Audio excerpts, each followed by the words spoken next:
the main play in gold and silver was as an investment to make money. What it really is, far more than that, especially when you can rig the game, is it's a life insurance policy. You're listening to Kerry Lutz's Financial Survival Network, where you get valuable information you just can't find anywhere else.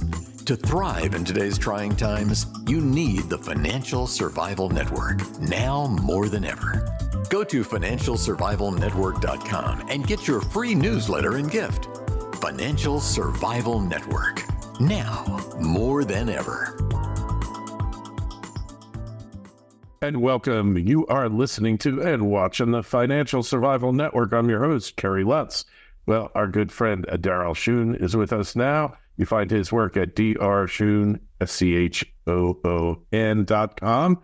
And hey, Darryl, you're a forward thinker. So do we have to worry about AI, or will we wind up killing ourselves before AI can get around to it? Kerry, let's my answer on AI is this. As the answer to everything, or what kind of answer it is.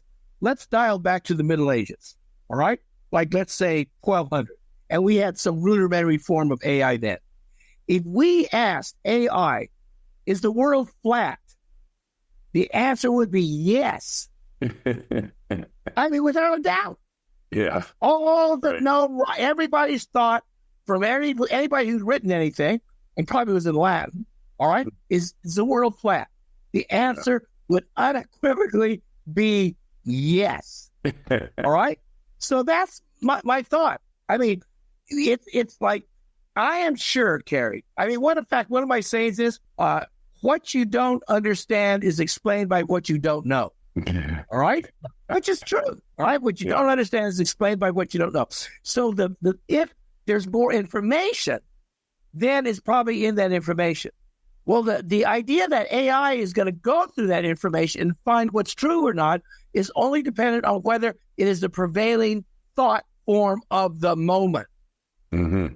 All right? So if you asked AI, should Galileo be put to death? It would have said, yes, right. Yeah, it's right. And then it would probably say, and throw in Copernicus for boot to boot. Yeah, throw them both. Get rid of them both. Get rid of both. Yeah. I mean, and it's not that it's like Google on steroids, okay?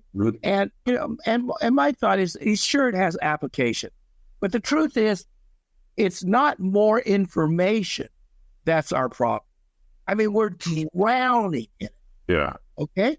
And it's like, I made a joke about the CIA. I said, if control didn't work in the past, or dictators. If control didn't work in the past, more control is going to work in the future. And that's how it is with information. It appears that we have insufficient information, more information is going to solve it. I don't think that's true. I mean, for example, I'm so far off the charts, Kerry, because of my background. I don't think like anybody. Okay. And in fact, I came into this thing from a totally different point of view. In fact, I'm going to go on. I'm about to launch TikTok this week. All right. And that's a totally different audience than the one we're speaking to. Oh, yeah. The one we're speaking to now is they don't need AI for gold, silver, for things like that.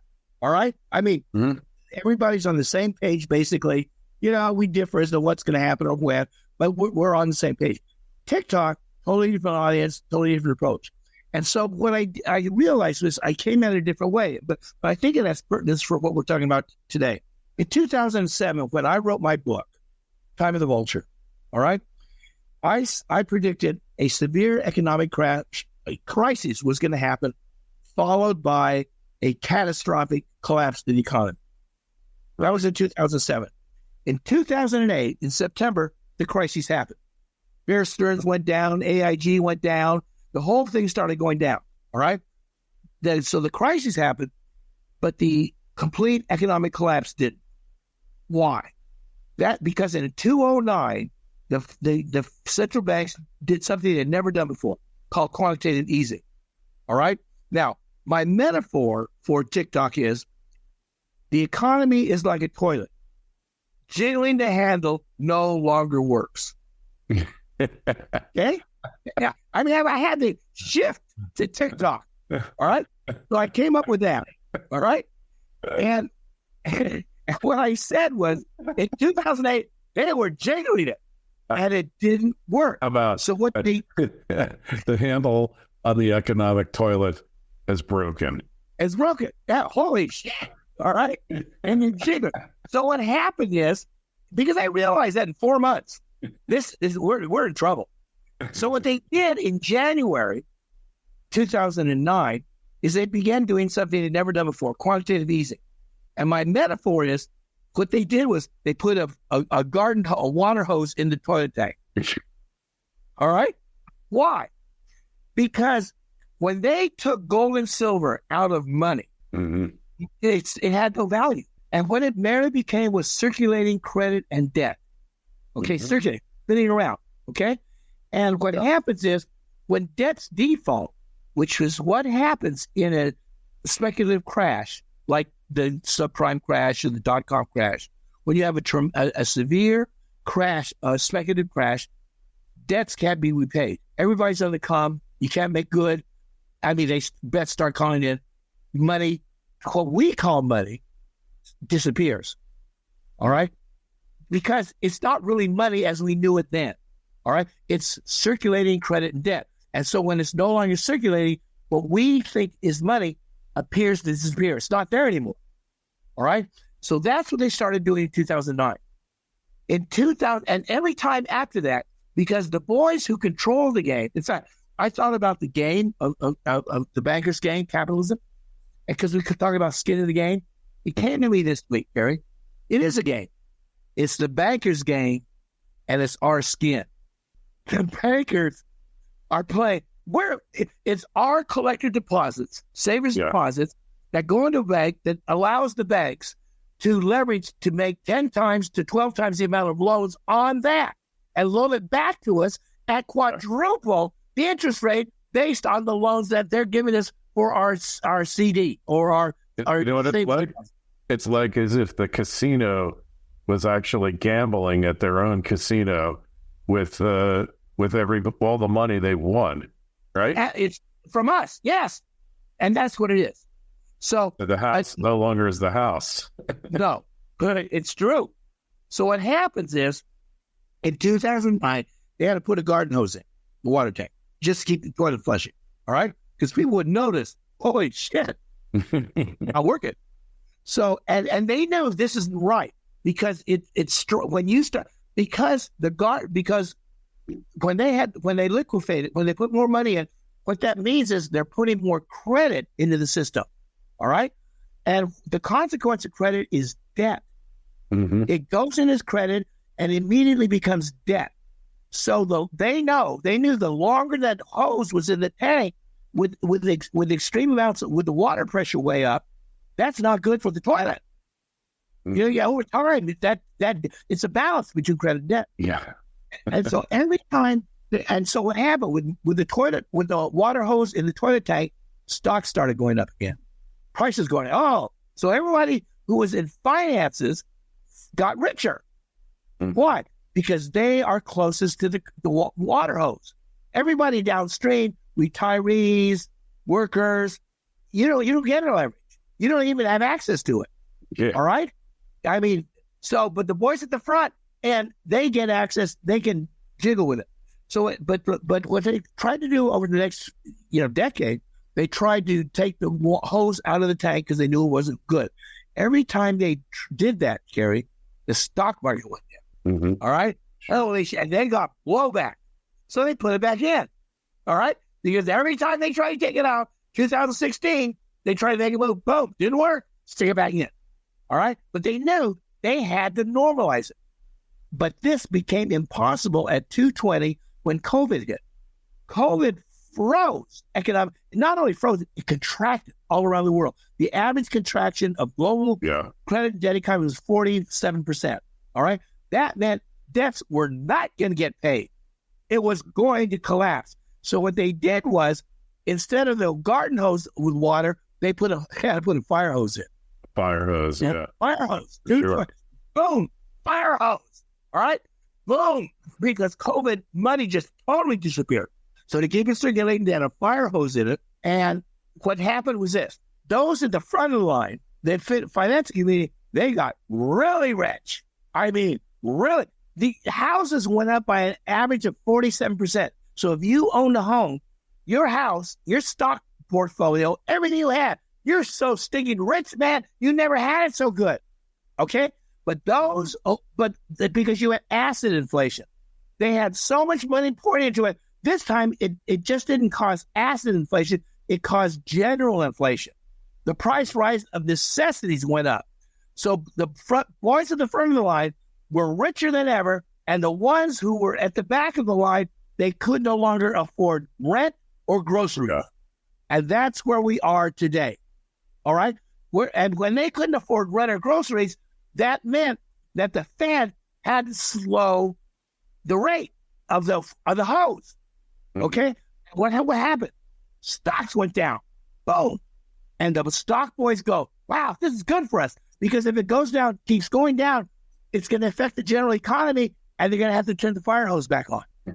So they front run this, and that's why stocks went back up, not because things are better, because the boys in the casino anticipate they're going to, the window, the teller window is going to have to liquefy the game again. Mm-hmm. All right? Well, what those boys are, they're really freaked out because now they're between a rock and a hard place. So the hope for the boys who are playing, who are at the tables, they want the fire hose to turn back on again. The central bankers want to withdraw liquidity safely. And my TikTok, conclusion is, neither one is going to get what they want. The boys are not going to be able. They're not going to be able to turn it on and go to the moon, and the central bankers are not going to be able to withdraw the liquidity safely. The 15 years that they bought when they put the fire hose in, it's over. Quantitative easing is like steroids. They work for a while. Hey, and just like the fire hose, well, look what happens when you have a little glitch in some code and half the world's computers stop functioning. Is that a system also? That's absolutely right. What's happened is when it becomes so things become so big, what was inconsequential before can become consequential. And I think that's what Nassim Taleb talked about. Yes. That's why he called them black swans, because what wasn't a problem 5 years ago when the system was operating at 10% is a problem when the system is at 120% of capacity. Yes. You could have fixed it at 5%, but not when it's running over capacity. I think he called it fragility or something like that. Yeah, fragility. It's fragile. Yeah. Fragility. Yeah, fragility. Yeah. That's exactly what it is. Complex systems get more and more complex. More complex. And then they fail at some point, right? Yeah, Kerry, we're walking on water and we don't know it. But the only sense of knowing that we have, everybody in the pit of their stomach knows they don't know what's going on. And they know it's bigger than them. Right? They don't want to know. They don't want to know. Ignorance is truly bliss, right? Well, it seems to be the only option we've got these days to say, so you're not on medication. Hey, you know what Will Rogers said? Ignorance got us into this mess, and ignorance will get us out. Well, that's good. That guy was nasty. That was a nasty thought. So, I realized these masters of the universe didn't know what the hell they were doing. No, when the mortgage crisis hit, because they weren't making money really in any of their other businesses other than some M&A. So they figured out they could take these mortgages and break them up into tranches and all that. And all they did was over leverage.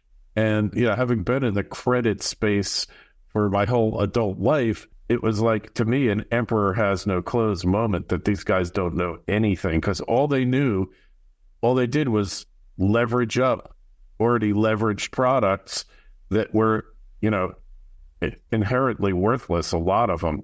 But what's amazing, Darryl, is that when all was said and done, and the bailouts came and everything else, they reinflated the home prices, and again, mortgage-backed securities made fabulous profits. Yes, Kerry. The very interesting thing is they do know what they're doing. They don't know how to make it safe, but they do know how to make money. That's all they know. Yeah, and they don't care the risk it's causing, because the risk is really ultimately advertised by society. They always explain it. The risk, because governments need the banks to borrow and live for another day. So they got a catbird seat. So, the thing about when you talked about the mortgage-backed securities, how they invested in these different tranches, the story behind how the MBS got to where it was that Drexel Burnham had come up with a hybrid bond. Okay. Now bonds are rated AAA, AA, the judge. Okay. Right. And AAA is the safest. Well, what Drexel came up with, and they passed on it, was that if 50% of the bond, over 50% is AAA, the rest can be shit. Yeah. So it's like going to your going to your really expensive restaurant, and you're getting a hamburger of and it says Wagyu beef, and you love that Japanese Wagyu beef, right? Right. And you top it into it.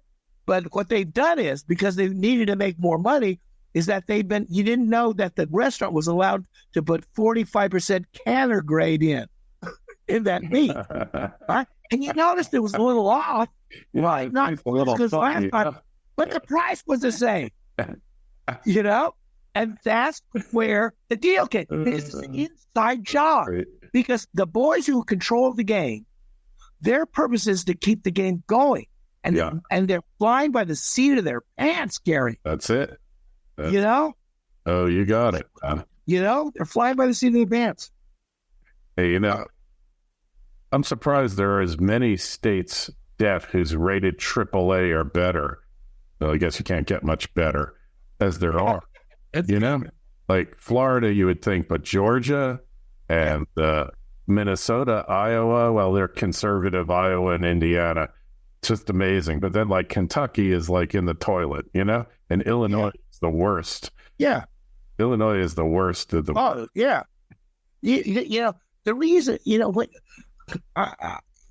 there was a guy named Irving Weiss, and you may have been familiar because he was writing a lot when we started our deal. Okay. Irving, not Irving. His father was Irving Weiss. All right. I forget his name, but his father had made his fortune during the Great Depression, shorting the stock market. All right. And it was hard at then. Okay. And the younger Weiss had come up with a company that rated banks and bonds, and, they gave real ratings. And the truth is this, Kerry, the ones who are doing the ratings, it's sort of like the accounting firms. Yeah. What they're allegedly supposed to do is give us truth. All right. Yeah. Okay. But what they're really supposed to do is keep the game going. Yeah. If accounting firms were totally truthful, they wouldn't have gotten away with Enron. And this, right now in China, PricewaterhouseCoopers. Oh yeah. They're shit. Why? Because the Chinese, they're new to the game. Okay. And they sort of trust the system in ways they shouldn't. So they're making all this money on their property bubble. Okay. And when the bubble deflated, it showed that PricewaterhouseCoopers, who was the auditor of Vanke, of Evergreen, of all the Chinese, because why? They're a big name. You buy a big company, put your brand up, stick it on the door, PwC, audit it, So when they fell, what the investors did in China was they blamed it on Pricewaterhouse. The truth is, everybody in the business had to lie like Pricewaterhouse. If you weren't willing to lie and validate it, you're going to lose the business. Yeah, Moody's, all of them. If you can't do it, we'll find somebody who will. Find somebody else. Yeah, Bill, okay, fine. You're going to play hardball with us and say we don't pass the stress test? Hey, I'll phone up Fred. He's your bring it up. And you knew who Fred was. He used to work for him. Yeah. And so the whole system The whole system is exactly what you said. It's out of control. It's too complex, and the reason why it's going is that it's produced revenue. Because if it hadn't produced revenue, it would have fallen by the wayside in the beginning. Yeah. But what's wouldn't be helping anyone then. It wouldn't be helping anyone. So what's happened is it's still going, but it's going on gas. It's going on fumes. Fumes. Fumes. You know? So here we are. Wow. Yeah, it's quite a mess you've gotten us into here, Darryl. You know, I wrote my novel. Well, you can't always get what you want. I said, I talked about looking at the scene. It was pretty much this dark view. And my note was, I don't know why I had to be the one looking out the window. Oh, man, what a mess. 20 years ago, we used to go to parties here, and Martha would tell me before we went to the party, says, don't say anything. These people want to have a good time. Don't tell them. Yeah. Yeah, she's not saying that now, though, is she? No, we don't go to any parties anymore. Partly because I bummed everybody out. You solved that problem, didn't you? That's right. In defense, I could say, well, they were drinking more after I left. Yeah, good for the liquor stores. All right, so we always wind up at the same place we start, which is gold and silver, right? Gold. I've always said that gold and silver. You know, the main play in gold and silver was as an investment to make money. What it really is, far more than that, especially when you can rig the game, it's a life insurance policy. Okay, it's gold and silver is a life insurance policy on the system itself, on the system of credit and debt. Gold and silver is a life insurance policy on the lifespan of fiat credit money. That's exactly what it is. And there's so much money in fiat money that they've been able to manipulate the price for as long as we're here. But now you can see how the pressure is building because in the last year, it's gone up 20%. Well, the truth is it would be far higher if it was a free float. But they've done it. So gold and silver, that's it. Gold, silver, take your breath, sit back, and, you know, I'm not saying to enjoy yourself because you can't enjoy yourself in these times. It's too problematical. But at least you will get through this and be able to grow, because somebody's going to grow again. It's humanity. It's going to come up, and generally, it's always been better. It's been as Dr. Hackett Fisher, David Hackett Fisher said, we go through cycles of growth, collapse, and every cycle we go higher and higher and higher. So my feeling has always been a better world is coming. The present world is collapsing. What used to work no longer does, which is a sign of the times. Gold and silver is your transit. It's going to get you through so you can be here and start growing in the next cycle. Couldn't agree with you more. And I took your advice to heart 13, 14 years ago, and no regrets. And the only regret is I didn't buy more when I could have. But hey, what can you do? It's just the way it works. So, that's right. All right. Hey, Darryl, always a pleasure. Make sure you check out Darryl's site, drschoon.com, and check out the TikTok. When's the TikTok coming? Is it there yet? TikTok. It's Darryl Robert Schoon, author. But I haven't posted anything yet. I'm going to start posting in the next 2 weeks. I'm going to subscribe and I'll comment. And hey, question for Darryl or myself, kl@kerrylutz.com. Send an email. Darryl, always a pleasure. We'll talk to you again real soon. Same here. Thanks for listening to Kerry Lutz's Financial Survival Network, your solution to today's trying times. For the latest, go to financialsurvivalnetwork.com. Financial Survival Network, now more than ever.